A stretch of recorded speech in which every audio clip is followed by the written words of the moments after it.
We started with divine courage, and looking at the book of Acts, natutunan natin how the Holy Spirit enables us to live a beyond normal life. The Holy Spirit, who is the gift of the Father, the present, and He is our ever-present help.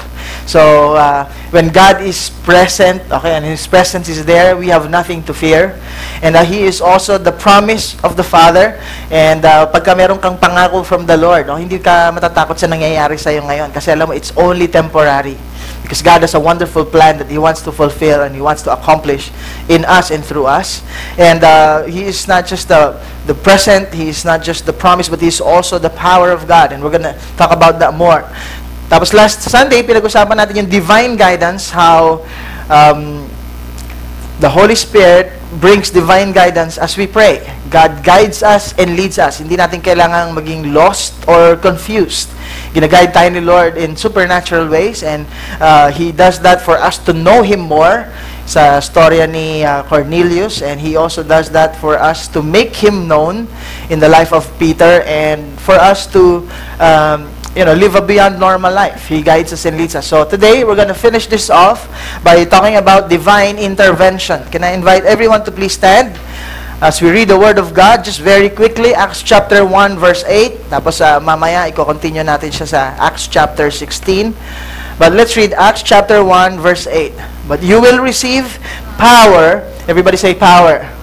You will receive power when the Holy Spirit comes on you, and you will be my witnesses in Jerusalem and in all Judea and Samaria and to the ends of the earth. Let us pray. Lord, thank you for your word. We ask you, Holy Spirit, to give us the understanding, give us the revelation of your word, that we may know, that we may believe, that we may also receive the power to live a beyond normal life for your glory and for your glory alone. Bless our time together. In Jesus' name we pray.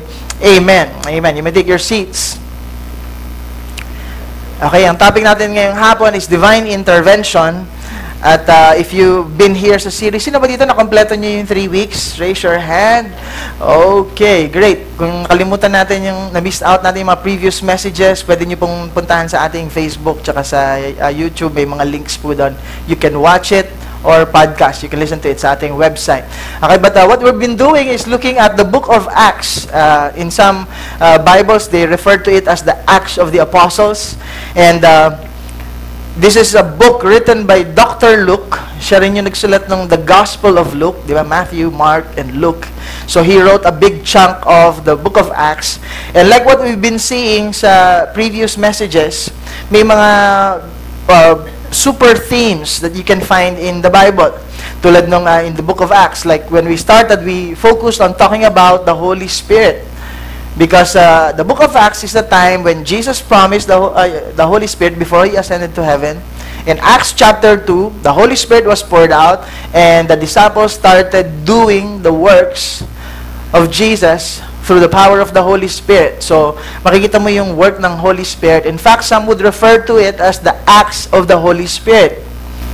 Okay, and last week, pinag-usapan natin yung divine guidance and how God brings divine guidance as we pray. Because if you read the book of Acts, one of the super themes of the book of Acts is prayer.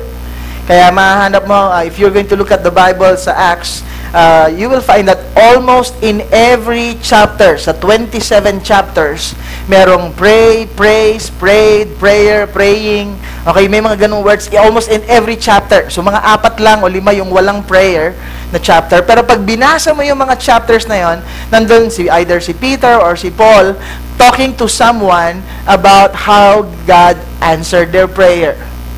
So overall, makikita mo ang daming prayer. Kaya yun yung naging focus natin last week. So today, as we talk about intervention, divine intervention, it's good for us to know na pag sinabing intervention, it's the act or the process of improving a situation. Okay, pagka, for example, merong doctor, di ba? Nakita niya may diferensya, may sakit, may medical disorder or condition. Kailangan gawa ng intervention. Either bibigyan ng gamot, bibigyan ng surgery or operasyon. Di ba? So, merong intervention para mag-improve yung situation. But when we say divine intervention, in other words, this is something that God is doing. to improve our situation. It's the work of God. Of course, familiar tayo dun sa acts of God, kaso lang in-associate yung acts of God sa mga calamities. Diba? But when we talk about divine intervention, this is God moving on our behalf to improve our situation. Sa mga Christian na medyo matagal-tagal na, or maybe you're exposed to different Christian channels on cable or other churches, conferences, you probably heard some of these terms, itong signs, wonders, and miracles. Okay? Iba to yung sinasabi ng asawa, Pastor, we have signs and wonders. What do you mean? One of us signs, the other will wonder kung saan na pupunta yung pinipirmahan namin mga cheque. Okay, but that's a different kind of signs and wonders. Okay? Pag sinabing signs, wonders, and miracles, this refers to the things of God, yung mga ginagawa ni God, that is a sign. In other words, it points us to God. And yung response ng mga tao na nakakita, even unbelievers, they wonder, wow, pwede pala yun, nangyayari pala yun. And some of us are more familiar with the term miracles. Ito yung mga things that could be natural, pero nagiging supernatural. Pwedeng may sakit ka, normally gagaling ka ng 3 days, pero pag pray sa'yo, napabilis yung healing. 3 minutes na lang instead of 3 days. Okay, supernatural yon. Okay, we call it a miracle. May mga bagay na mahirap i-explain, mahirap ipaliwanag, but we're glad that it's happening. Okay, it's because God is at work and God is intervening. Okay, tinatawag nating divine intervention. Now, I'm sure some of us are in this situation right now, or some of us have gone through situations na parang feeling mo, wala ka ng hope, or wala kang help. You feel like you're hopeless and helpless. Maybe you tried everything na naisip mo, tinry mo na lahat ng kaya mong gawin, and parang wala pa rin nangyari. Ano sinasabi natin? Lord, bahala ka na. Okay, in other words, naghahanap tayo ng divine intervention. Okay? Pag hindi mo pa naranasan yan, don't worry. Mararanasan nyo rin yan someday. Okay? Tapikin mo nga katabi mo, sabi mo, kaya itong message na to para sa'yo to. Okay? This message is for you. Okay? And since we're believing for beyond normal life, I think it's good for us to learn how can we live a lifestyle that is always ready for God's divine intervention.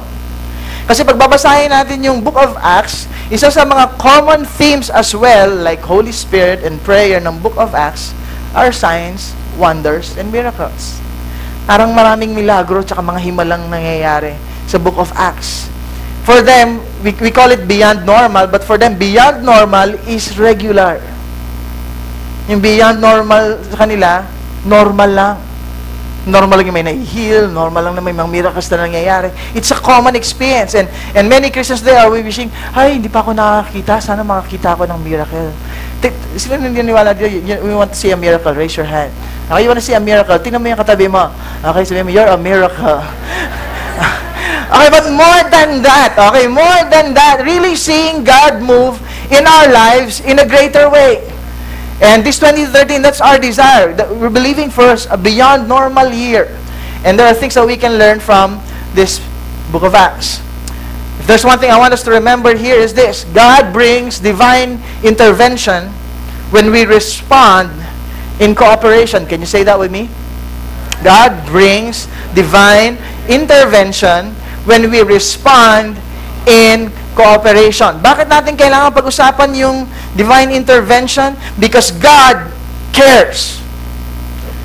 In other words, God wants to improve your situation. That's why He intervenes. Okay? Now, let me say this at the onset, na may mga times, kahit hindi tayo nagko-cooperate kay God, God still intervenes. Because He is sovereign, He is in control, He is in charge. Yung purposes niya, kahit anong kontra natin sa plans and purposes ni God, may plans and purposes sa Lord na whether we like it or not, it will happen. Okay, but if we want to experience the divine intervention or the plans, the great plans and great purposes of God, we need to learn how to cooperate with Him. Kasi si God, nirerespeto niya yung free will na binigay niya sa atin. Pag ayaw mo sa Kanya, He will let you. He wants the best for your life. But if you don't want to cooperate with Him, it's as if like God will step back a little bit. Hindi dahil sa wala na siyang pakialam, kundi dahil sa ayaw natin siyang makialam. And He will allow you to have your way. If you want to do it your way, go ahead. But still, God is always wooing us. Para tayong nililigawan ni Lord, no? Talagang nagmo-move pa rin si Lord na matouch yung heart natin, na ma-realize natin na kung wala pala si God, hindi natin kaya. Pag wala pala si Lord, baliwala. Kaya kahit imposible na, many times, people go to God pagka mahirap na. Katry muna natin lahat ng kaya natin, lahat ng alam natin, lahat ng pwedeng gawin natin, lahat ng pwedeng tumulong sa atin. Pag wala nang makakatulong, at wala nang may alam, at wala nang may kaya, saka tayo pumupunta kay Lord. And when we start cooperating with God and say, Lord, hindi ko na kaya, hirap na ako, ikaw na bahala. And when we start having that kind of attitude, that's when we see God move in a great way. Now, I hope hindi na tayo dumating sa point na palagi tayong desperado before we realize that. But if we learn how to live a lifestyle of cooperating with God, the more we will see God's good, pleasing, and perfect will come to pass. The truth is, the more we cooperate, the more we see this thing happen, the more we reject God and His will and His plans, the harder it gets for us. And eventually, we will realize, kailangan pala natin si Lord. So how can we learn and appreciate this? There are 3 examples of divine intervention in Acts chapter 16. 3 stories. And I really encourage you to really read this and study this at home. And if you can read the book of Acts this week, that would be awesome. Each section, each example is actually a message in itself. Pero for the sake of appreciating the book of Acts and our series, try natin pag-usapan niya one by one. Okay, there are 3 examples of divine intervention, 3 things where we can see God moving as we cooperate with Him. Kaya kung titingnan natin, Acts of the Apostles ba or Acts of the Holy Spirit? Ang answer ko dyan, it's the book of Acts of the Apostles through the Acts of the Holy Spirit through the Apostles. It's a cooperation between these men and with God. 3 examples that we can see this. Number 1, power over demons. In verse 16 of Acts chapter 16, it says here, once when we were going to the place of prayer, we were met by a slave girl who had the spirit by which she predicted the future. She earned a great deal of money for her owners by fortune-telling. This girl followed Paul and the rest of us. This is Luke saying, okay? Paul and the rest of us, shouting, "These men are servants of the Most High God who are telling you the way to be saved." She kept this up for many days. So, hindi lang isang araw, many days yung sinasabi. Finally, Paul became so troubled that he turned around and said to the Spirit, "In the name of Jesus Christ, I command you to come out of her."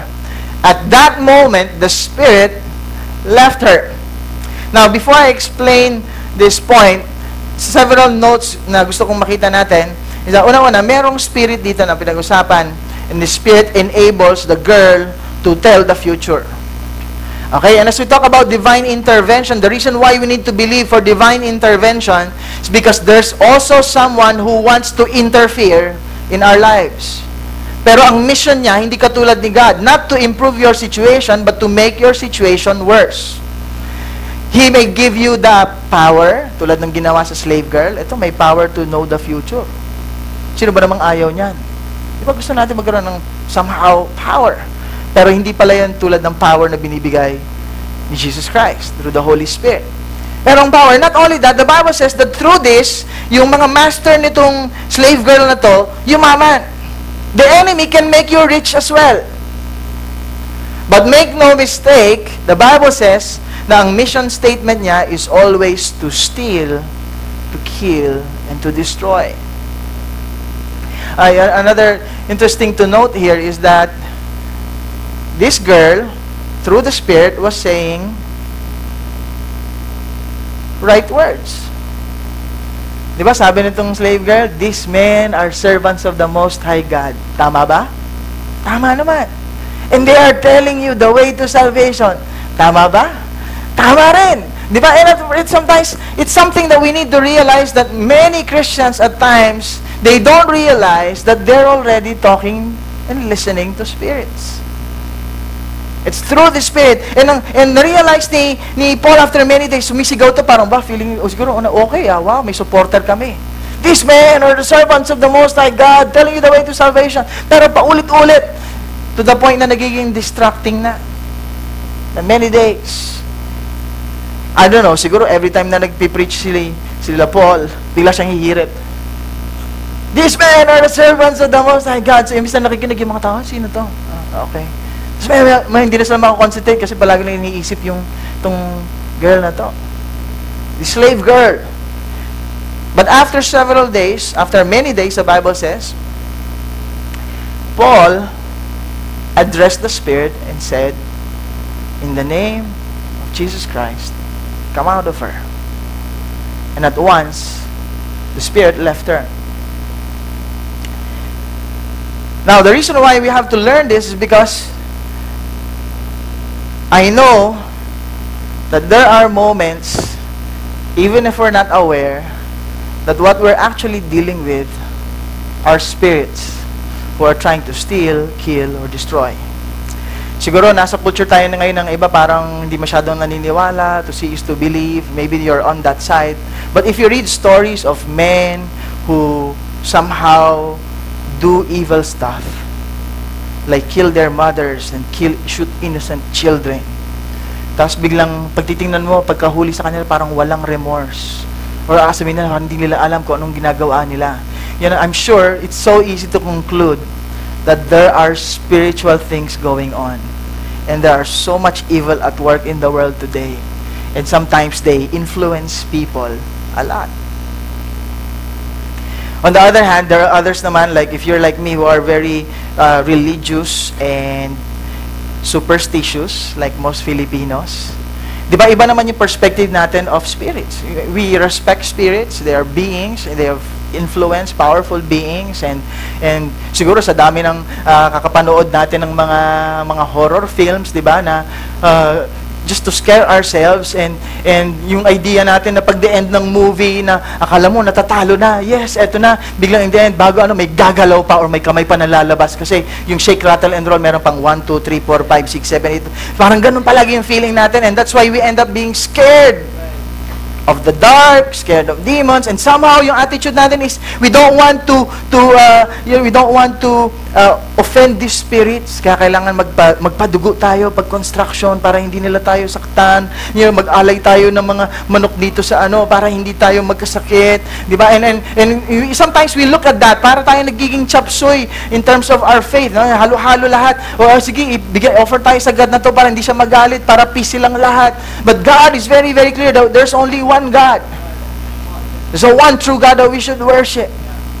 And I remember as a new Christian, sabi sa akin, nung Christian ko lang, guess what? Your name is now written in the Lamb's Book of Life. May party na sa heaven. Sigurado doon ka na pupunta. Wow, thank you, Lord. So not only that, pati yung pangalan mo, nasa hallways of hell. And you are now the enemy's, public enemy number 1. Naku, baka bisitahin ako. And sometimes we feel like we're afraid. But if we only know who we really are in Christ, we will stand up and say, devil, shut up!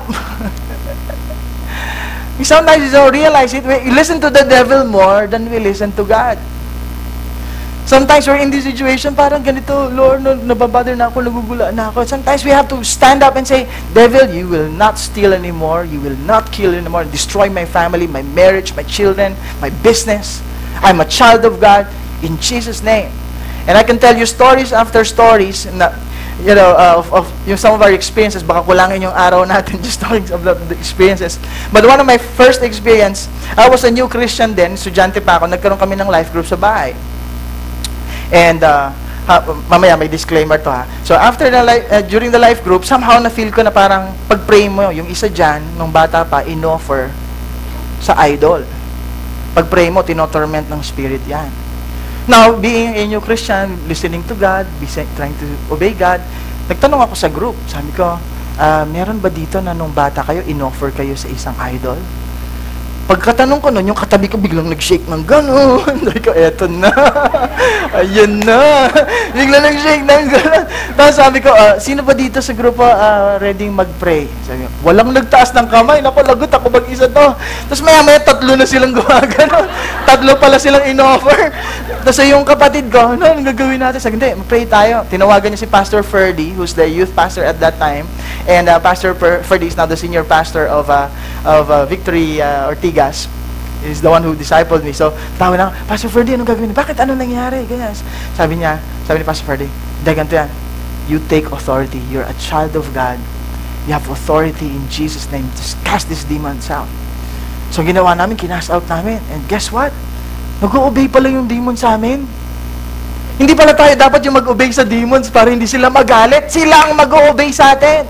Hindi pala tayo dapat matakot sa demons. Ang demons ang takot sa atin because of God who is in us. And alam mo yung feeling namin pagkatapos na cast out yung demons na yon? Feeling namin parang, wow, nasa ng mga demons dyan? Lakad kami sa village, parang feeling mo, nagtatago sila sa mga puno. Wow, talagang feeling mo. And parang feeling ng mga disciples, wow, Satan fell like lightning. Authority pala tayo. Minsan nakakalimutan natin. We focus on our fears too much instead of focusing on the God that we serve. Now, disclaimer, hindi po lahat ng life groups nakaka-experience ng ganyan. Okay? Kikwento ko po, more than 1992 pa yon. So, you're welcome to attend a life group. Okay? Maganda pa yung experience sa life group ngayon. Yung mga may dalalang spirit ang medyo natatakot pumunta sa life group. Okay? Hindi, joke lang. But the point is, sometimes we forget that Jesus came to destroy the works of the devil. That's what the Bible says. And the Bible says that on the cross, He disarmed His enemies. He made a public spectacle of them. Naging katawa-tawa yung enemy kasi kala nila mananalo na sila by trying to kill Jesus, only realizing that the moment Jesus died, that's when they were defeated. And yes, the Bible describes the enemy as a roaring lion, and we don't have to take him lightly. But he is a lion without fangs. Wala nang pangil. Now, nasubukan niyo na bang kinagat kayo ng taong walang ngipin? Talagang pag kinagat kayo, tigil na gigil yan, para lang kayong minamasahe niyan. Okay, sige pa, parang gano'n. Kasi walang ngipin. And yet, the enemy wants us to believe that he has power over us. Actually, the only power he has over us are the power that we let him. And I don't know if you've experienced this, kasi ako kahit medyo matagal na ako Christian, I still experience this. We still think of thoughts that after a while, ba't ko ba naiisip to? Sometimes na-feel guilty ka, ba't mo iniisip? Sometimes you feel things that's not right, and minsan ang tagal-tagal kasi gusto mo mag-pity party, ang sarap talaga. Sarap mag-pity party minsan, parang feeling kawawa, feeling ganyan. But there are times that you just have to stand up and say, the enemy is attacking me. No more. Enough is enough. And you take authority in Jesus' name. You command the devil to leave. The Bible says, resist the devil and he will flee from you. God gave you the authority, but the question, are you resisting him? Kasi many times, Lord, bahala ka na. Hindi. Sometimes, God has already given us the authority. What will you do about it? Will you rise up and say, no more? Marami pang stories. But let's move on. The second is the power to change circumstances.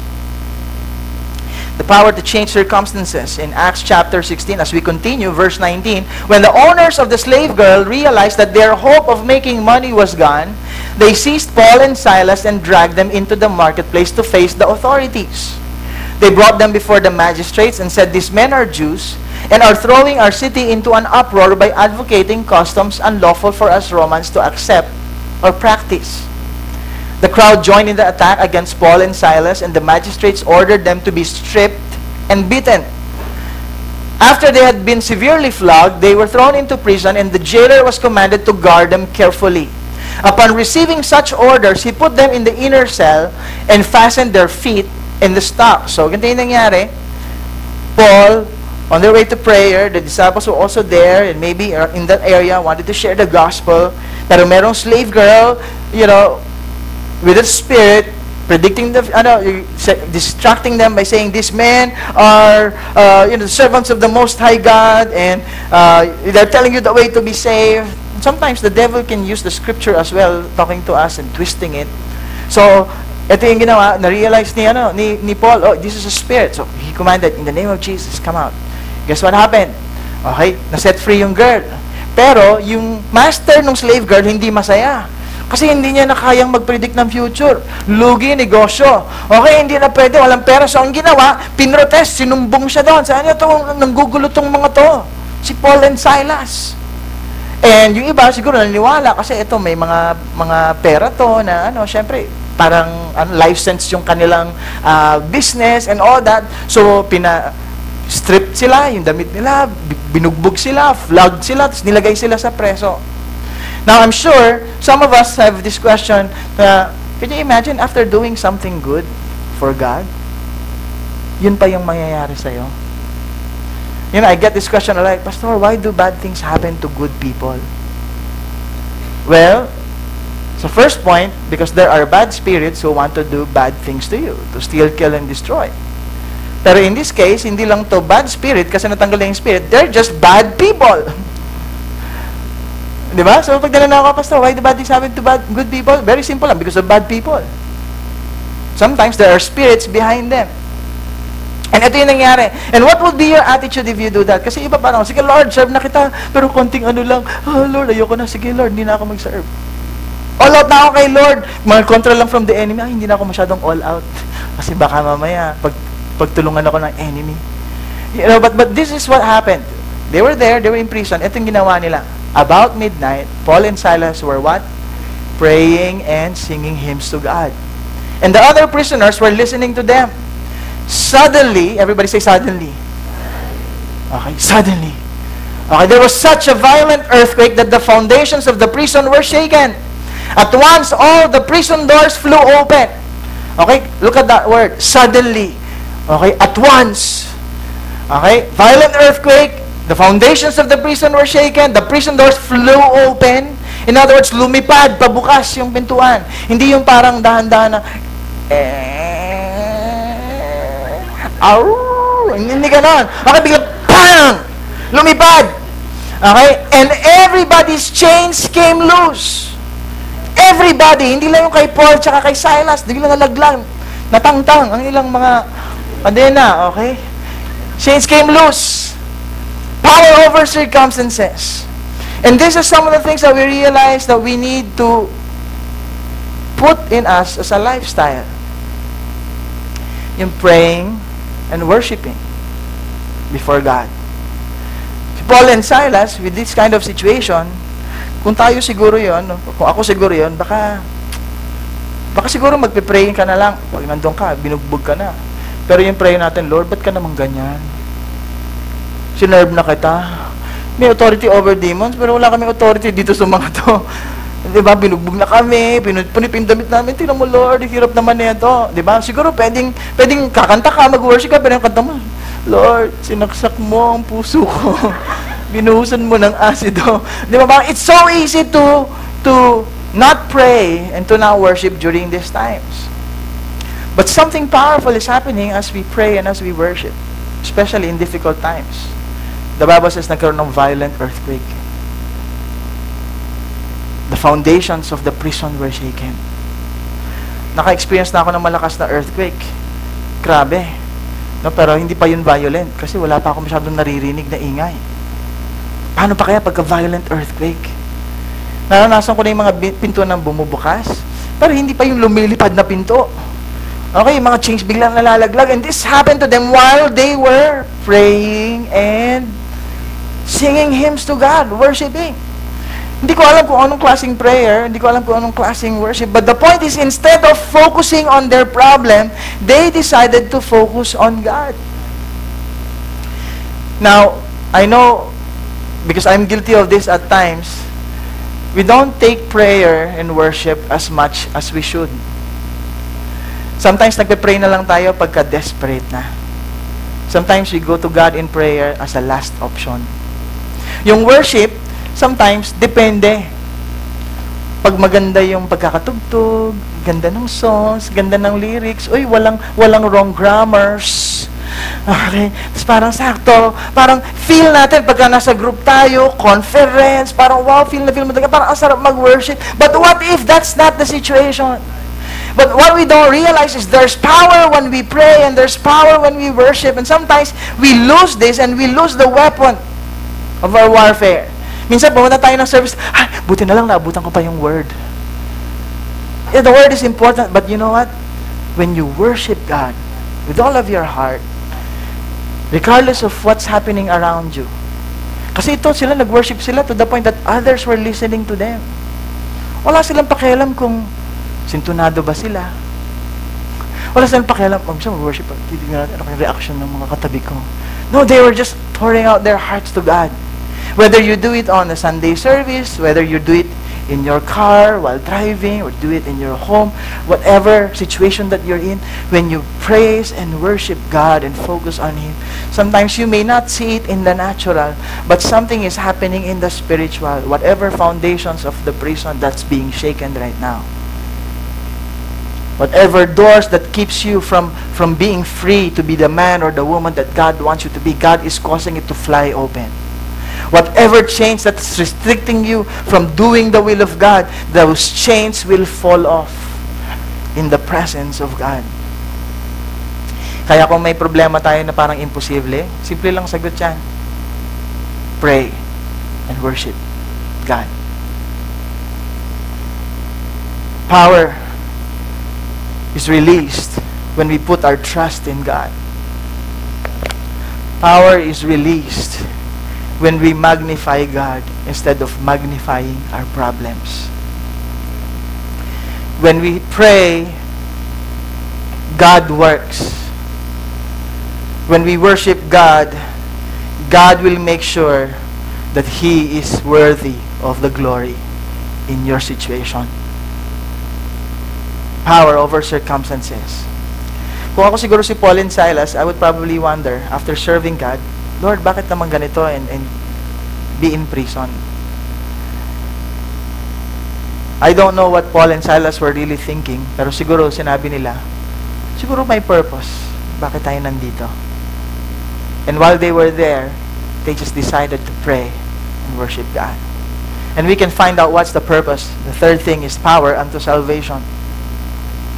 Ito pala yung nangyari. The jailer woke up, and when he saw the prison doors open, he drew his sword and was about to kill himself because he thought the prisoners had escaped. But Paul shouted, "Don't harm yourself. We are all here." The jailer called for lights, rushed in, and fell trembling before Paul and Silas. He then brought them out and asked, "Sirs, what must I do to be saved?" Now, that's a very interesting question. Kasi, Paul and Silas were in prison. At pagka nasa prison ka, ikaw yung kailangang i-rescue. Right? Pag nasa ipriso ka, ikaw yung kailangan i-encourage, ikaw yung kailangan bisitahin, kamusta ka na, okay ka lang ba?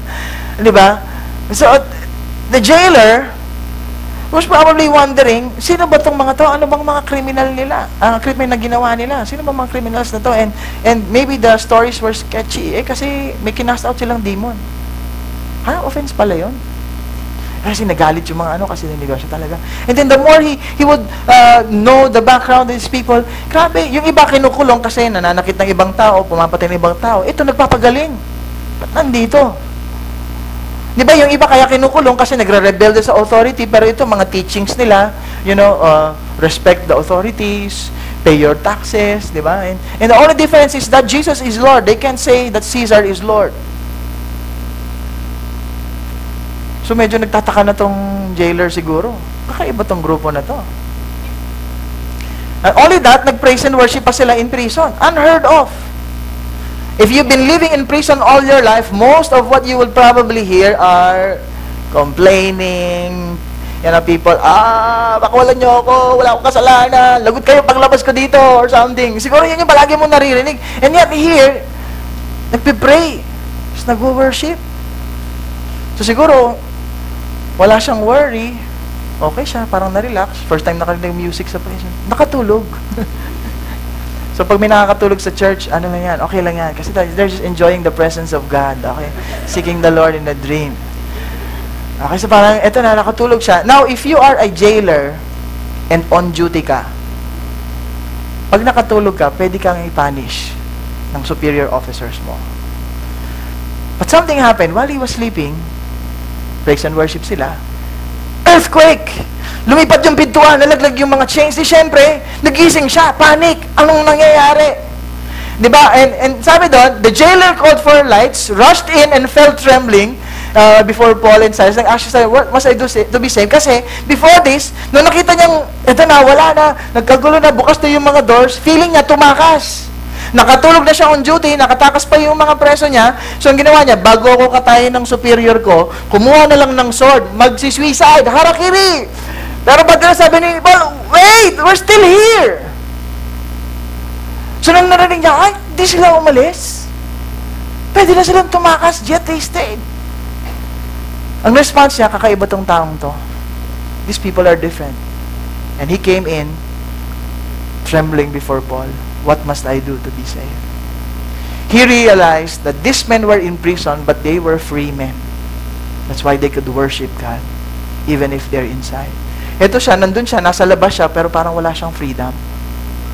Wala siyang joy, wala siyang peace. He may even be a religious man. In mga Romans, they usually serve many gods, but they don't know their gods, you know, in terms of power. And nag-i-interview, nakikialam ba yung mga God namin? Siguro wala nang pakialam yung God namin.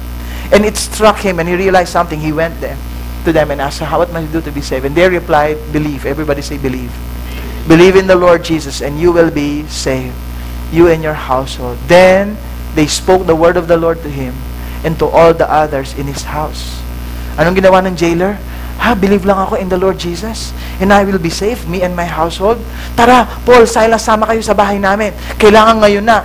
Diba? About midnight sila kumanta. So can you imagine, madaling araw na.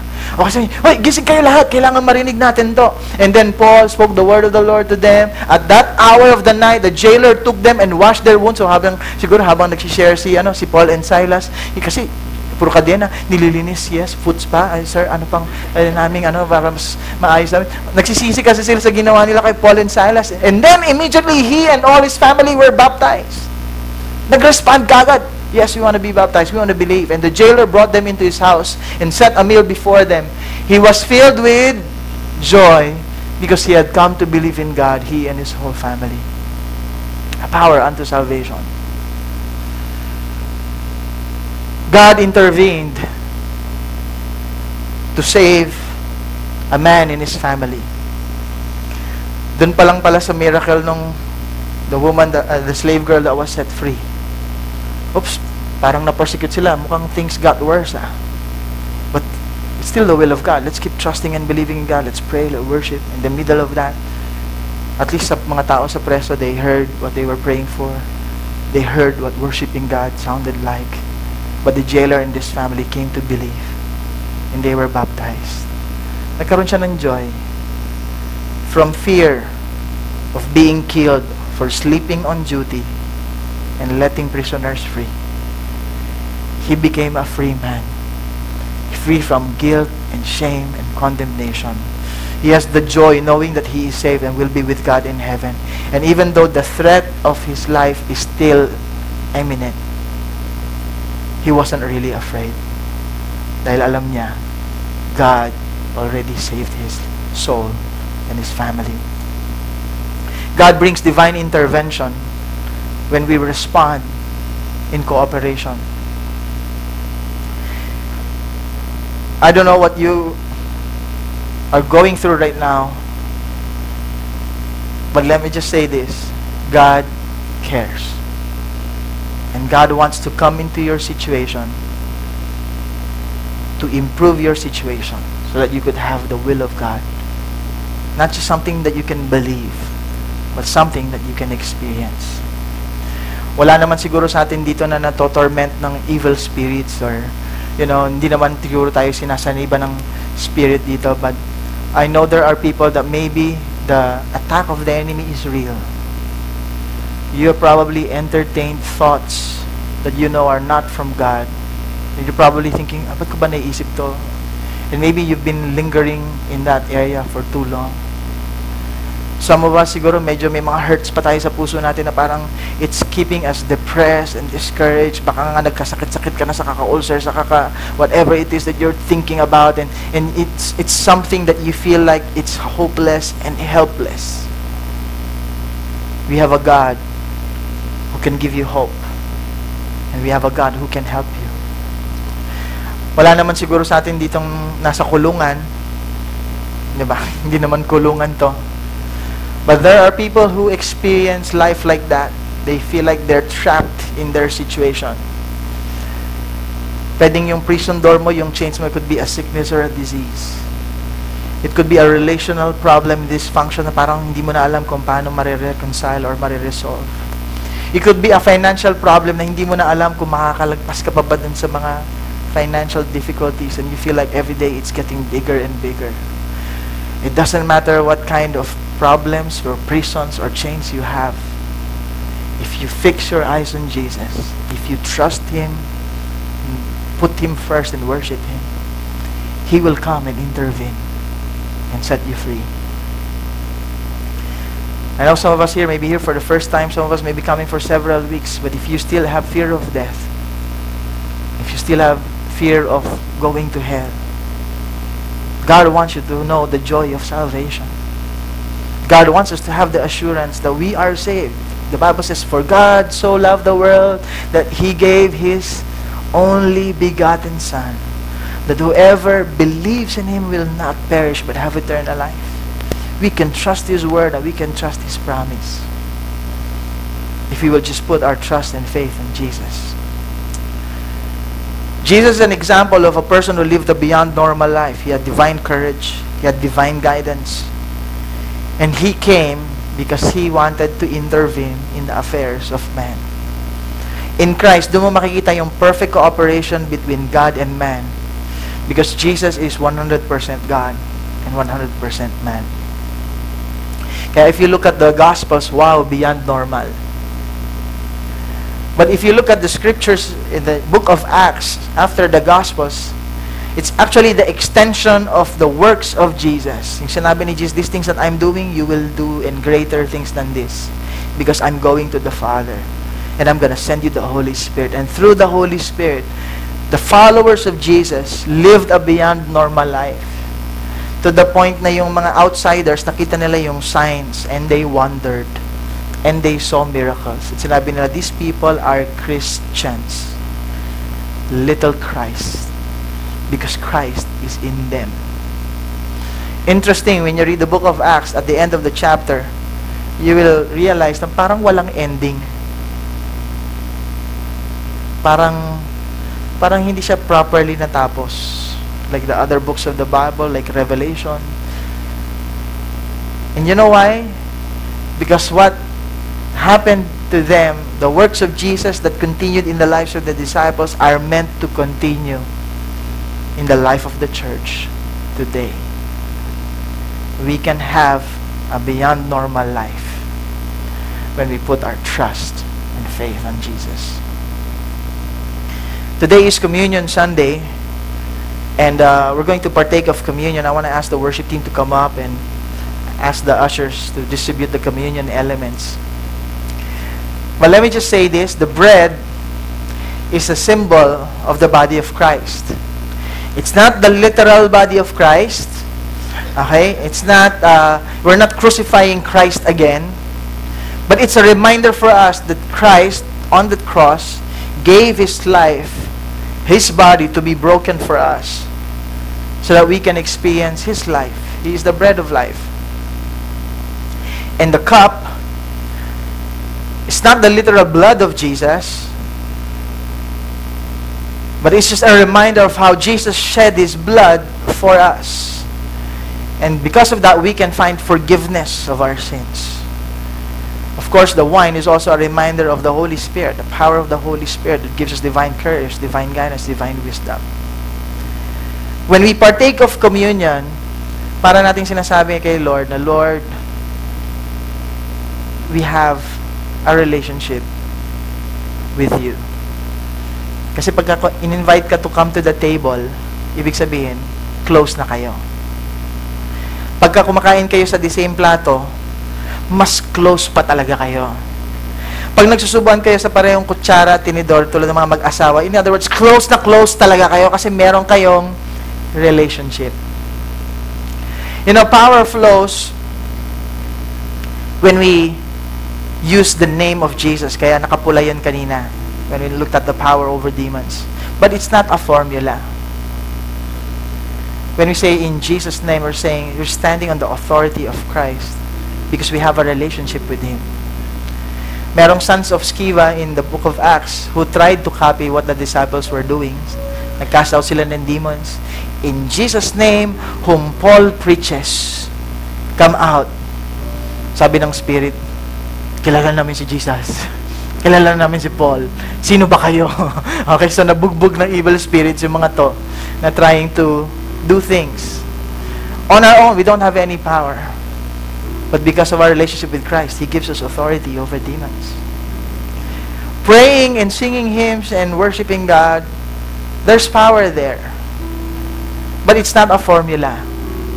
Kasi minsan tinitingnan natin, paano ba siya mag-pray? Wow, parang galing niya mag-pray ah. Gayahin ko nga. In Jesus' name, the Father, Lord God. Parang ginaya natin, kukopihin natin lahat. Pero kung wala tayong relationship kay Jesus, wala. Pwede natin copying how people worship and how they did, but if our hearts is not in it, there's no relationship, it's meaningless. It starts with a relationship with Jesus. Now, there's power in believing. There's power in the spoken word of the Lord. But just like prayer and worship, it's just really talking to God. Worship is just talking to God with music and melody. We believe God. Hindi dahil kasi gusto natin malaki yung faith natin, pag powerful yung faith natin, wow, we can do amazing things. Yes, it's important to grow our faith. But the reason why we believe is because we trust God. And even if we can't do everything, we don't know everything, God knows everything, and God can do everything. We speak the word of the Lord, we declare it, so that we could believe it, and that we could know Him more. It all starts from a relationship. Helpful then to know the Word of God and to confess it. The devil can quote the Word of God. But it's not about what we can quote or what we can say.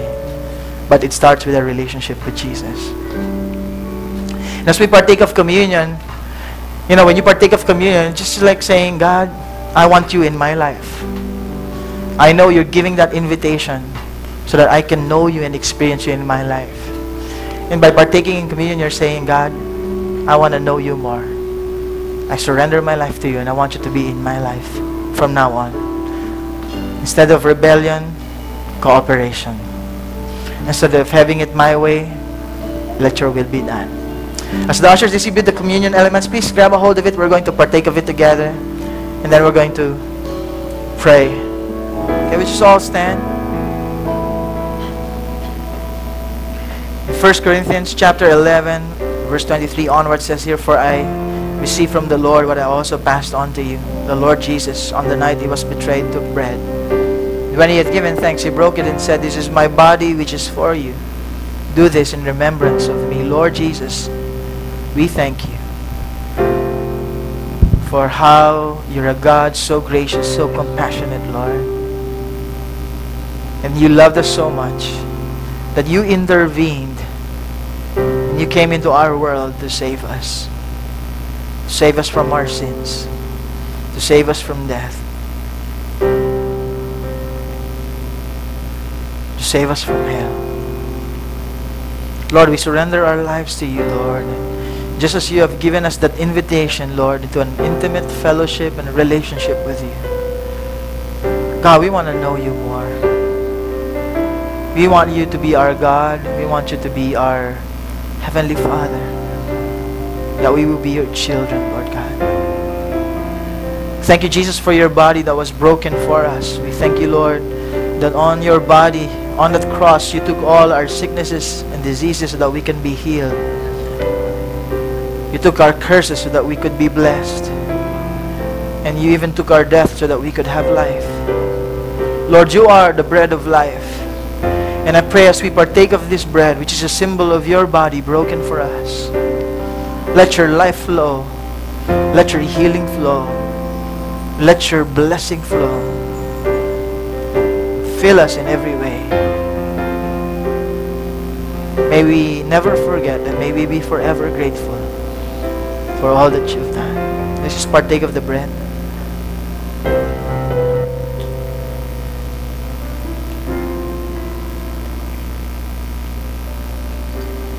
In the same way, after supper, he took the cup, saying, "This cup is the new covenant in my blood. Do this whenever you drink it in remembrance of me. For whenever you eat this bread and drink this cup, you proclaim the Lord's death until He comes." Lord Jesus, we thank you for your blood that was shed for us. From the time that you prayed in the Garden of Gethsemane and your sweat, Lord, turned like blood, to the scourging at the pillar, Lord, when you were whipped and flogged, when the crown of thorns were placed on your head and blood flowed, and when the nails were driven to your hands and feet and the blood flowed, and even after you died, Lord, the spear pierced your side and blood flowed. Thank you, Jesus, that you shed your blood, because without the shedding of blood, there's no forgiveness of sins.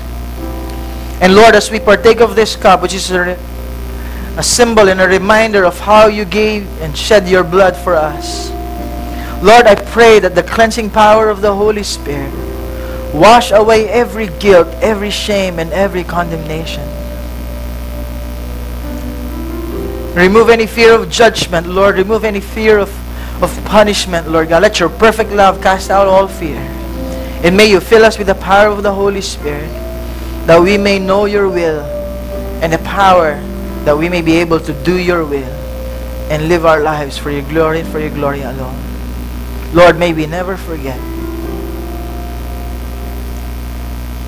the price that you paid.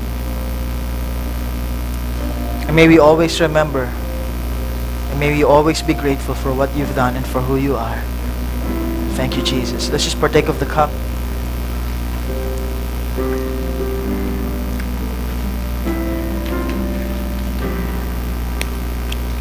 And we lift up our hands to God. Lord, we surrender our lives to you. Lord, we surrender to you every situation and every concern that we may have even today. Lord, we ask that you would intervene. Lord, we will cooperate with you, Lord God. Guide us and lead us in every step of the way. And Lord, we lift up to you, Lord God, if there are people here in this room that are being harassed and tormented by evil spirits, Lord God, in their thoughts, in their dreams, Lord, even in their emotions, even in their imaginations. If there's any attack of the enemy, Lord God, over our marriages, over our families, over our careers, right now, Lord, in the name of Jesus, Lord, we resist the devil, Lord God. We resist you, Satan, in our lives, and we command you to leave us, never to bother us again. Lord, we speak freedom, Lord God, right now from any tormenting spirit. Lord, if there's anyone, Lord God, who are in the thick of their spiritual battles right now, in the name of Jesus, we declare victory even in that area, Lord God. And Lord, I pray if there's anyone, Lord, who feels trapped, Lord God, in their situation, whether it's a relational problem, Lord, or a sickness or a disease or a financial situation, Lord, you are our hope. Lord, you are our ever-present help. And Lord, even as we pray and as we worship you, Lord God, Lord, let the foundations of this prison, Lord God, be shaken in the name of Jesus. Let the doors, Lord God, fly open in Jesus' name. And let the chains come loose, Lord, that we may be free to follow you and to serve you. And Lord, I pray, God, that you would anoint us, Lord, with your Holy Spirit, that we will have the joy of salvation, that we will preach boldly your word, Lord God, that more people will know, that our families may know. Lord, anoint us with your Holy Spirit to preach good news to the poor. Lord, to set the captives free, Lord God. To proclaim freedom, Lord God, for those who are in prison. Lord God, to bind and heal the brokenhearted. In the name of Jesus, in the name of Jesus. If you're believing God for healing, just touch that part of your body. Whatever it is you're believing right now, Lord, we pray for these bodies right now, for healing to flow through these bodies in the name of Jesus. We rebuke pain. We command pain to be gone. In Jesus' name. We command cancer to be gone. In Jesus' name. We break every